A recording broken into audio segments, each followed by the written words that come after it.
नमस्कार मंडळी, मी तुम्हा सर्वांची लाडकी सुप्रिया। आज आपण डब्यासाठी 10 मिनिटात डाळ कोबीची भाजी कशी बनवायची हे पाहणार आहोत। इथे तेल गरम झाल्यानंतर मोहरी आणि जिरे घालून घेतलेले आहे। त्यानंतर कोथिंबीर, लसूण आणि खोबरं याचं केलेलं वाटण घातलेलं आहे। ते परतल्यानंतर इथे आपण बारीक चिरलेला टोमॅटो घातलेला आहे।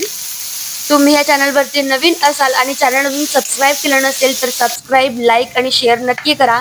इथे आपण हिरव्या मिरच्या ज्या आहेत ते बारीक चिरलेल्या घातलेल्या आहेत। त्यानंतर हळद पावडर घातलेली आहे आणि इथे एक सिक्रेट मसाला आपण यूज करणार आहोत, तो म्हणजे मॅगी मसाला। याने खूप अप्रतिम टेस्ट येते। तर इथे आपण हरभऱ्याची जी डाळ आहे ती 15 ते 20 मिनिटं पाण्यामध्ये भिजत ठेवली होती। त्यामधलं पाणी काढून आपण यामध्ये घालून घेतलेलं आहे। त्यानंतर बारीक चिरलेला कोबी आहे तो घालून घ्यायचा आहे। तुम्ही जर अशा प्रकारे ही कोबीची भाजी बनवलात तर सगळेजण आवडीने खातील। याला आपण मस्त परतून घ्यायचं आहे। आता यामध्ये थोडंसं पाणी घालून झाकण ठेवून 5 ते 10 मिनिटं आपल्याला शिजवून घ्यायचं आहे। अधेमध्ये आपण झाकण काढून हे मिक्स करून घ्यायचं, म्हणजे जेणेकरून भाजी लवकर शिजेल। तर कोबीची भाजी म्हणलं की खूप जण नाक मुरडतात, तर अशा प्रकारे तुम्ही ही जर भाजी बनवली तर सगळेजण आवडीने खातील।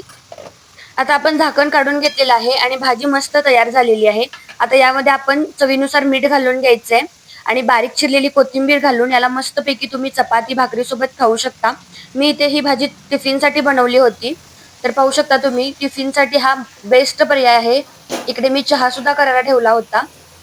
तर ही रेसिपी कशी वाटली हे मला कमेंटमध्ये नक्की सांगा आणि व्हिडिओ शेवटपर्यंत पाहिल्याबद्दल मनापासून धन्यवाद।